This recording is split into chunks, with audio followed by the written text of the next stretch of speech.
presented by Namuna Music. Mixed by SP Nitish.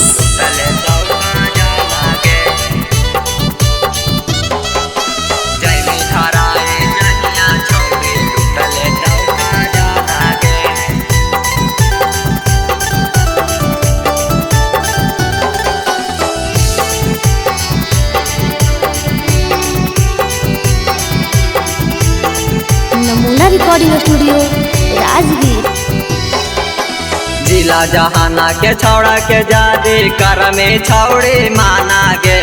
जिला जहाना के छौड़ा के जादे कर में छौड़े माना गे। जैमी धराई जहिया छौड़े लुटल टौखा जाना गे। जैमी धराई जहिया छौड़े लुटल टौखा जाना गे। जिला जहाना के छौड़ा के जादे कर में छौड़े माना गे। जिला जहाना के छौड़ा के जादे कर में छौड़े माना गे। जैमी धराई जहिया छौड़े लुटल टौखा जाना गे। जैमी धराई जहिया छौड़े लुटल टौखा जाना गे।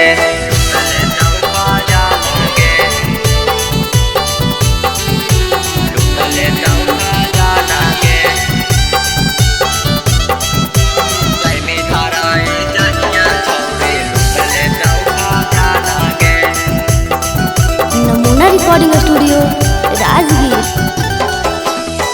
रहना एटीट्यूड में तू माने लेना बात के। नाता तोरा साथे छौड़ा न करे दे घात गे।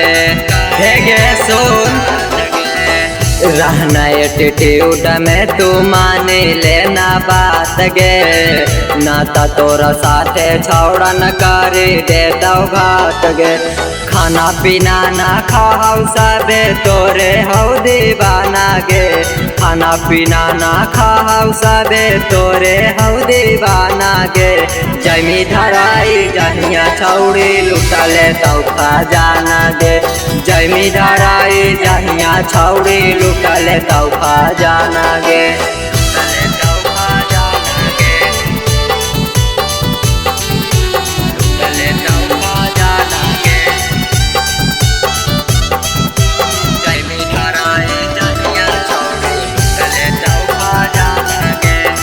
नमूना रिकॉर्डिंग स्टूडियो राजगीर।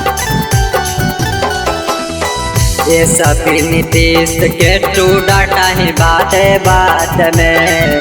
देखा ही घूम ही रोशन बाबा के साथ में।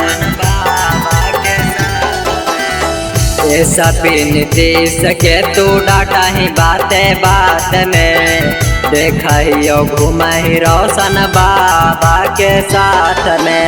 हाला कर बउआ मर्जी ता जाना तौ जमाना गे।